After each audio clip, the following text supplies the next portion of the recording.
Bom, a gente estudou aqui na aula passada que as funções de transferência são dadas por uma relação linear entre a saída e a entrada de um sistema definida por variáveis de desvio.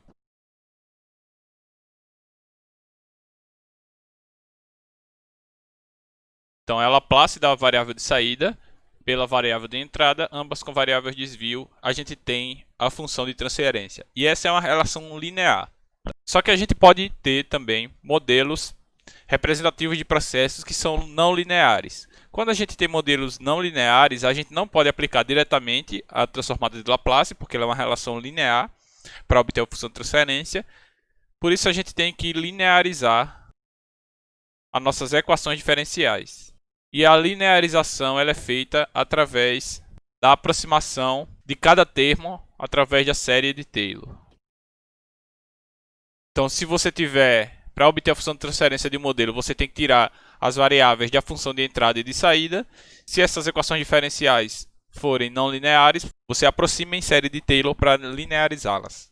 Isso aqui é só um complemento da aula anterior. O que a gente vai estudar agora é o comportamento dinâmico. É o comportamento dinâmico de processos de primeira, segunda e de ordem superior.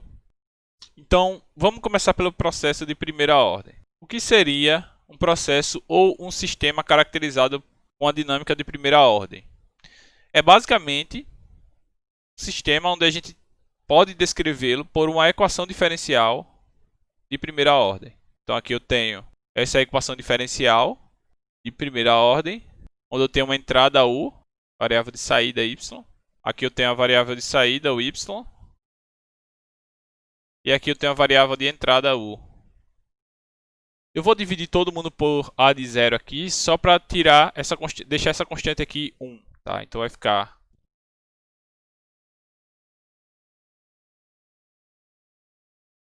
dessa forma aqui. Eu vou chamar de tal A1 sobre A0, que seria essa constante aqui. E vou chamar de K, a constante que está multiplicando a variável de entrada.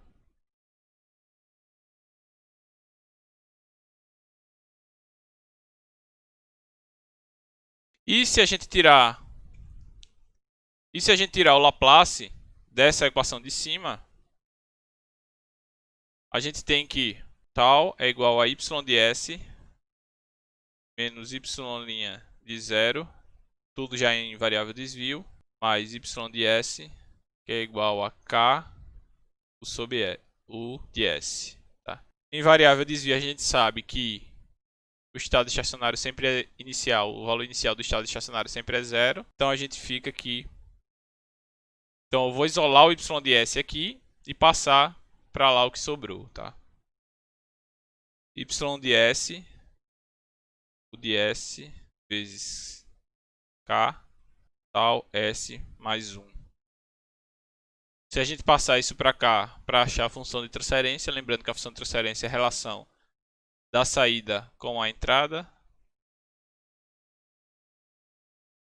a gente tem que essa é a função de transferência de primeira ordem. Isso vai ser uma característica comum, né? Vai ser um padrão de todos os processos de primeira ordem. Ele vai ter essa conformação aqui de transformada de Laplace.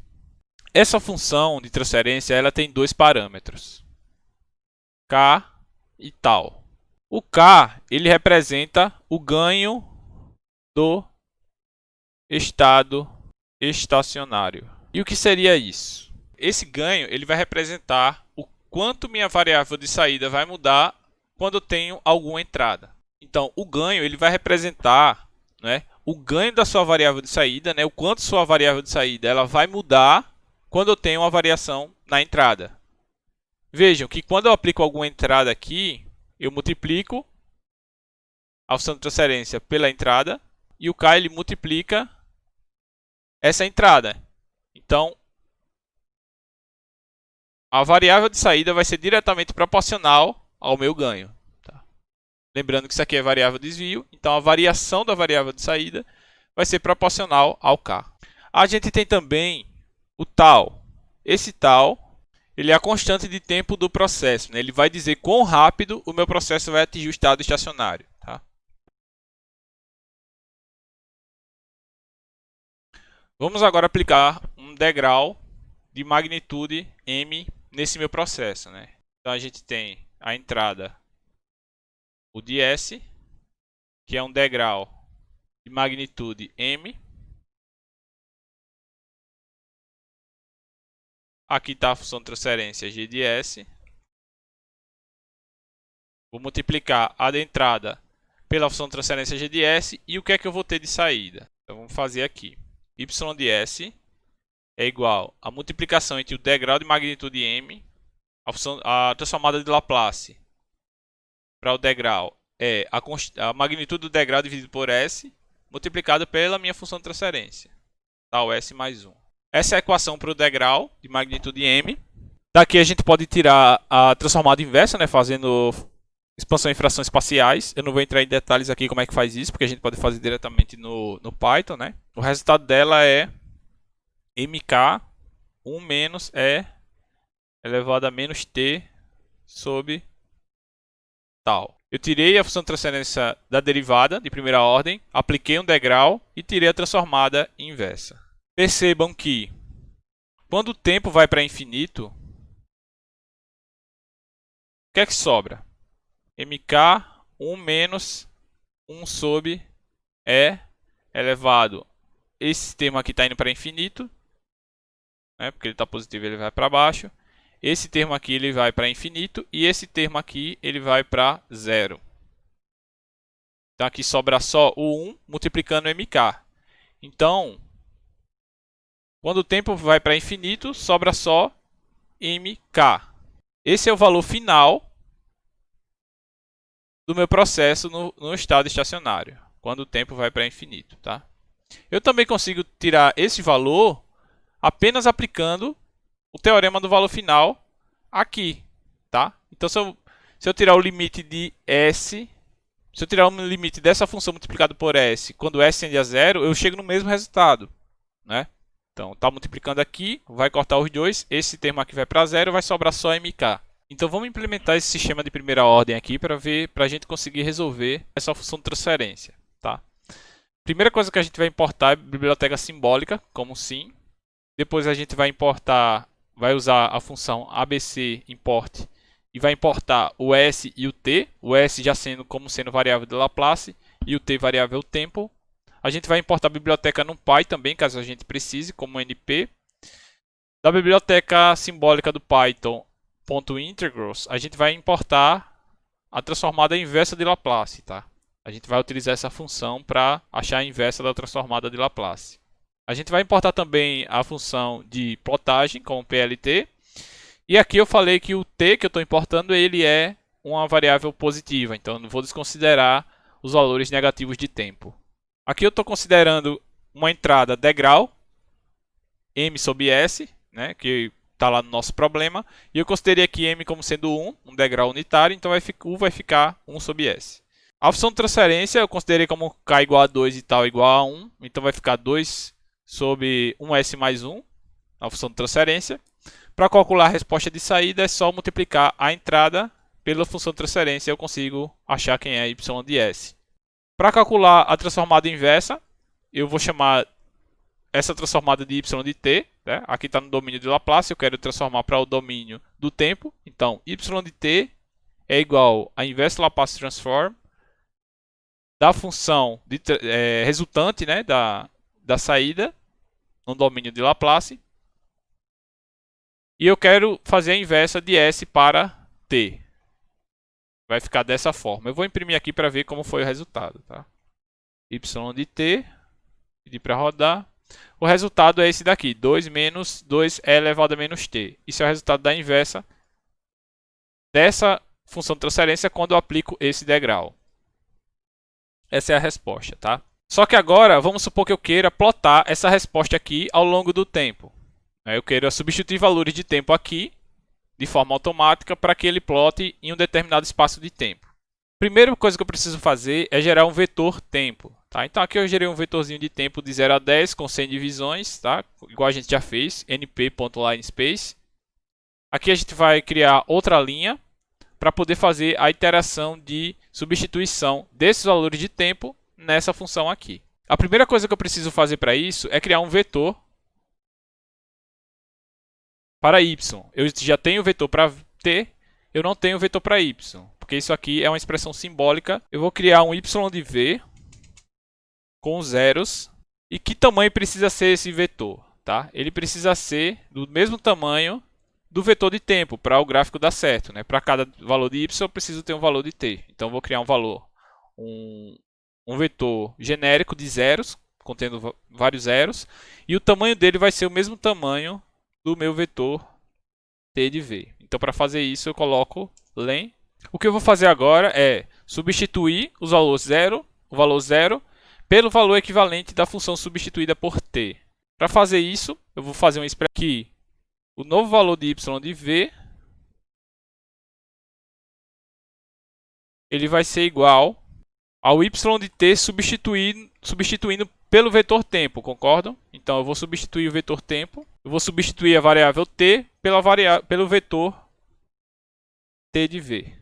Essa função subs, ela substitui o símbolo t pelo vetor tv. Eu preciso fazer isso para cada ponto, né? Porque aqui eu estou chamando o vetor completo. Eu preciso fazer isso para cada índice i, tá?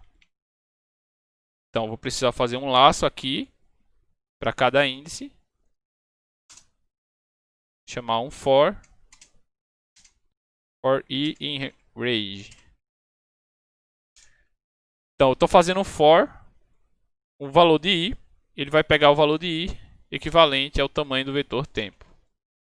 Então ele vai começar, aqui é o padrão, como aqui só tem o valor, né? Ele vai começar em 0 e vai até esse valor pegando cada índice. E ele vai atribuir esse índice a i.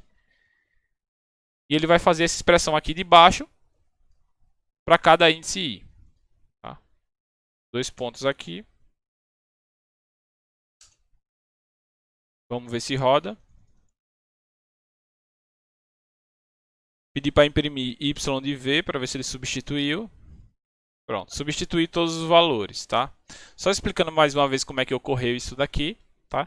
Eu tenho y de v, que foi um vetor de zeros que eu gerei, e cada elemento dele eu preciso substituir por essa expressão.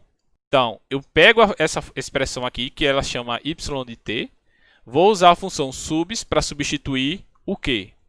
O símbolo t por cada elemento do vetor tempo, que ele começa em 0 e vai até 10 com 100 divisões. Então ele vai pegar cada elementozinho do vetor tempo, vai substituir aqui no t e vai atribuir ao índice correspondente ao laço. Tá? Com isso ele vai atualizar o meu vetor que antes era só zeros para esse vetor novo y de v correspondente. Vou apagar esses dados aqui para a gente poder plotar plt.plot o vetor tempo e o vetor de saída y de v. Essa é a resposta ao degrau de magnitude 1 para esse processo aqui. Vamos supor que eu queira também plotar qual é a minha entrada, como é o resultado desse degrau aqui. Mesma coisa que eu fiz aqui, eu vou fazer para entrada. Tudo que eu preciso fazer é tirar a transformada inversa. Chamar agora de u de t. Transformada inversa disso. Só que agora aqui, essa expressão de u. Vou rodar uma vez. O line space ele vai ser o mesmo. Aqui eu vou gerar um para a saída u. Um vetor com zeros. Com o mesmo tamanho. E o for ele também vai ser atribuído ao vetor u.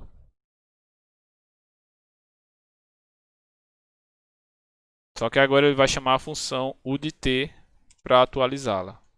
E aqui eu posso pedir para plotar também plt.plot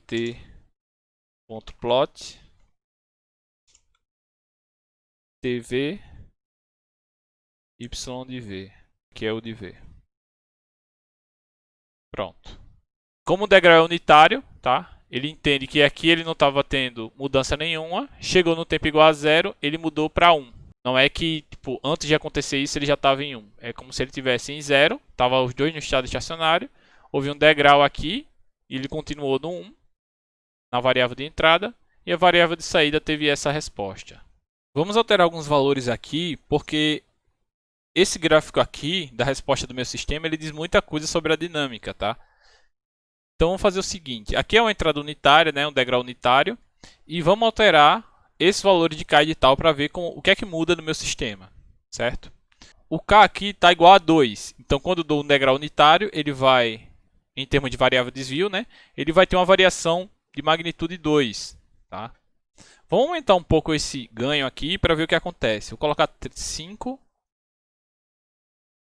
Você vê aqui, ó, que a resposta do meu sistema em relação à entrada, ela é aumentada, tá? Então, o ganho, né, ele vai aumentar o efeito do sinal de entrada. Quanto maior o ganho K, maior o efeito da entrada sobre o sistema. Se eu colocar aqui 0,2,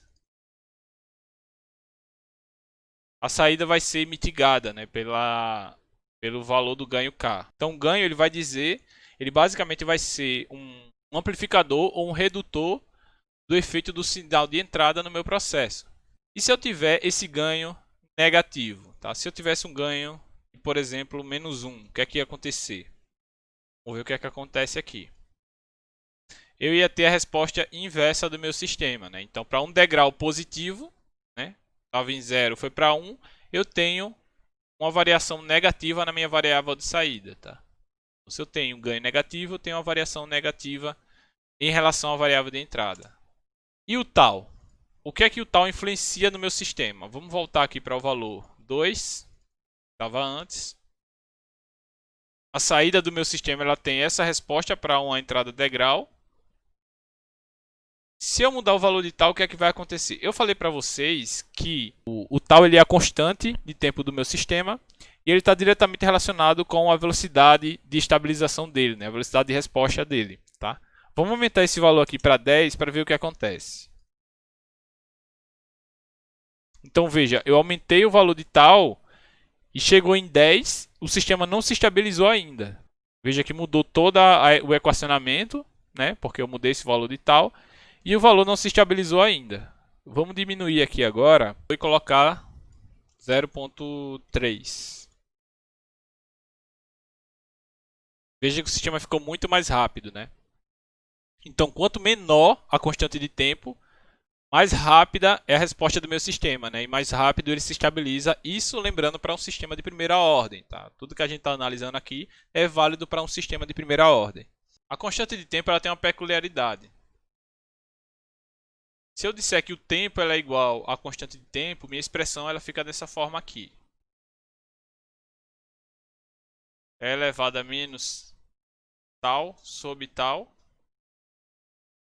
Isso aqui vai ficar mk1 menos é elevado a menos 1. mk que multiplica 1 menos sobre isso aqui é igual a mk menos 1 sobre 2,78 aproximadamente, que isso aqui é igual a 0,632 mk. Então eu tenho 0,632 mk, tá? Quem é mk? mk é o valor final do meu processo, é o valor de estado estacionário. Tá? A gente já definiu isso, que mk é o valor de estado estacionário por essa expressão aqui, certo? Então, quando meu tempo for igual à minha constante de tempo tal, eu vou ter 63,2% do meu valor final. Então, se eu tenho uma resposta assim, ó,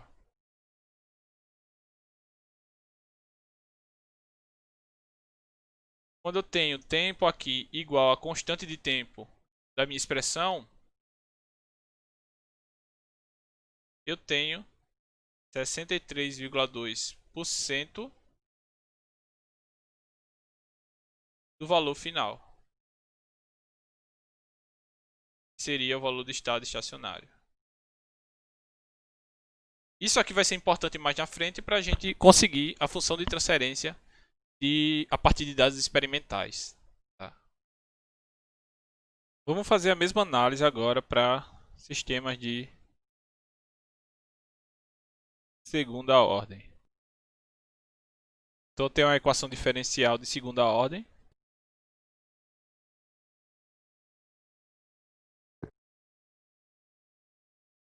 com seus respectivos coeficientes. Eu vou deixar esse coeficiente aqui como 1, vou dividir todo mundo por 0.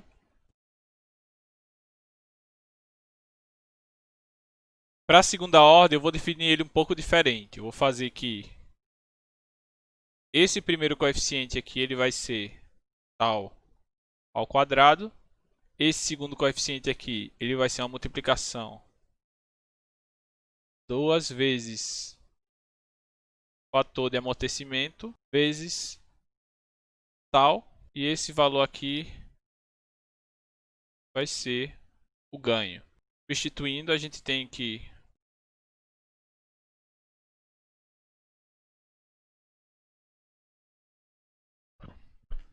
essa forma aqui, que é a forma padrão de uma equação diferencial de segunda ordem, quando a gente está estudando sistemas de controle, tá? Lembrando que todas as variáveis já estão em variáveis de desvio. E a partir daqui a gente desenvolve. Se aplicar a transformada de Laplace e isolar y de s, a gente chega que tal ao quadrado, s ao quadrado.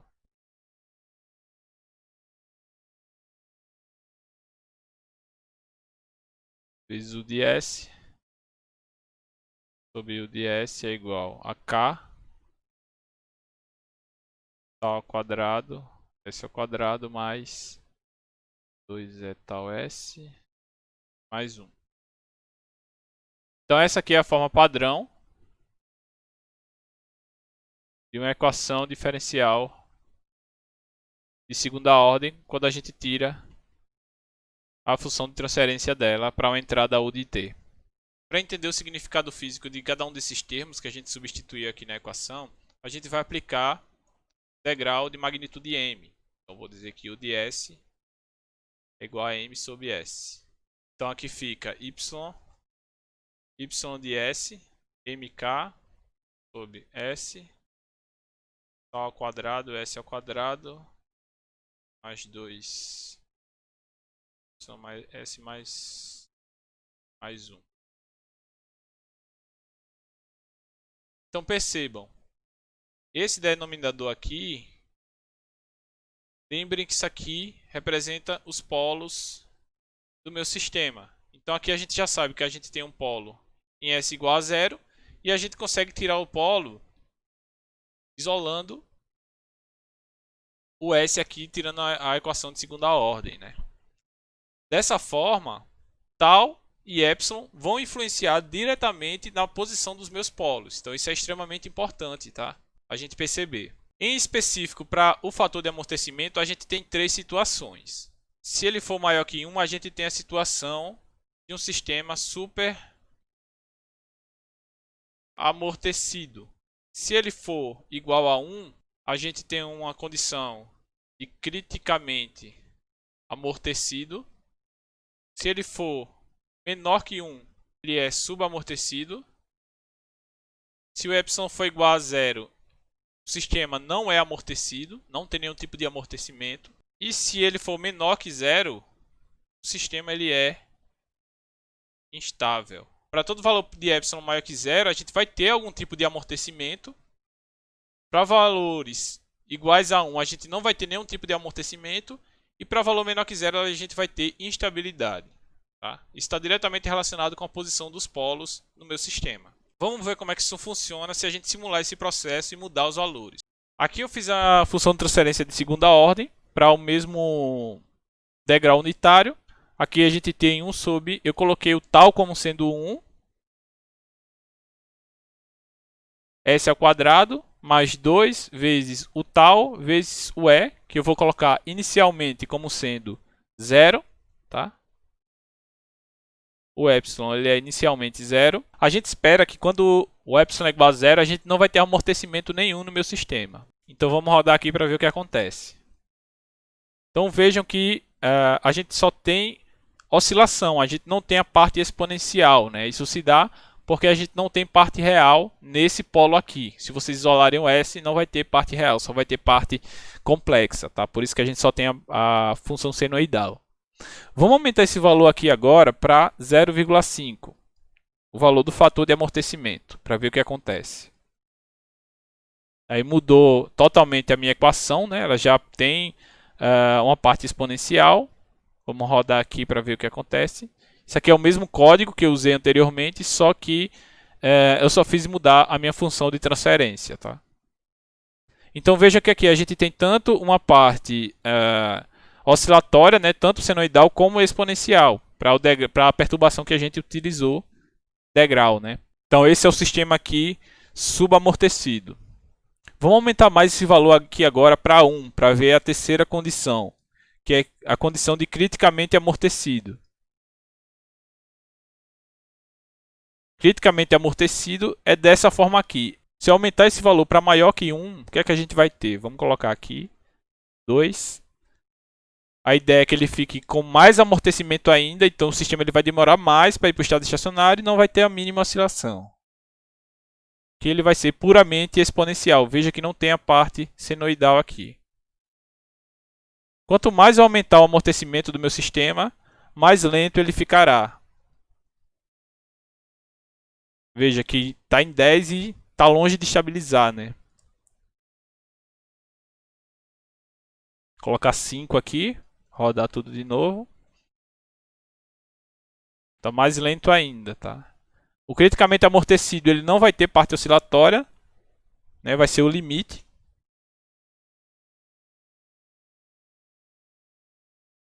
Entre a não oscilação e a velocidade do sistema.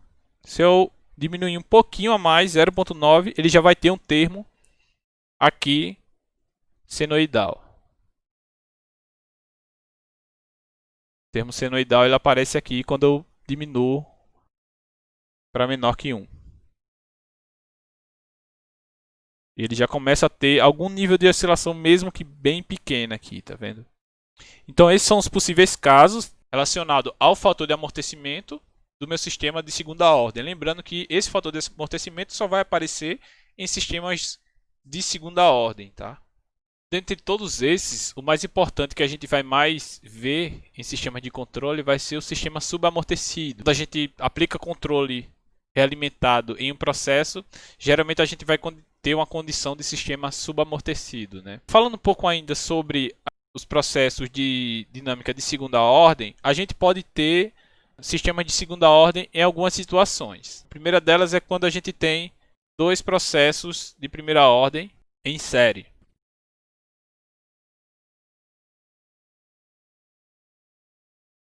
Então, se esse for de primeira ordem e esse também for de primeira ordem,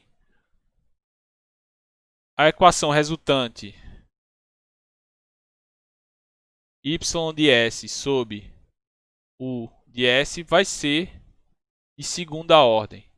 Tá? Essa é a primeira condição. A segunda condição é que o processo ele vai ser inerentemente de segunda ordem. Um exemplo bem simples é a suspensão de um carro. Ele pode ser aproximado a um processo de segunda ordem, porque eu tenho tanto a mola como um sistema de amortecimento, que tem um fluido aqui dentro que vai amortecer o movimento da mola.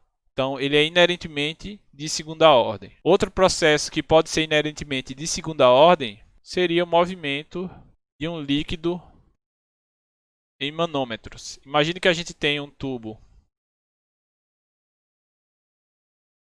em U, que a gente tem um líquido aqui. Nessa extremidade eu aplico uma pressão, como se fosse uma perturbação degrau. A pressão vai de 0 para 1. E a dinâmica dessa movimentação do líquido ao longo do tempo, ela vai ser definida por uma equação diferencial de segunda ordem. Então esse é um processo inerentemente de segunda ordem. E existem outros processos também que são caracterizados por equações diferenciais de segunda ordem, sem necessariamente ser processos em série, né? A terceira situação que a gente tem é quando a gente tem controle realimentado.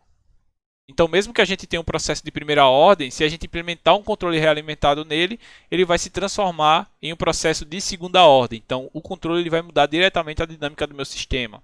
Então, são essas três situações que a gente pode ter um processo de segunda ordem.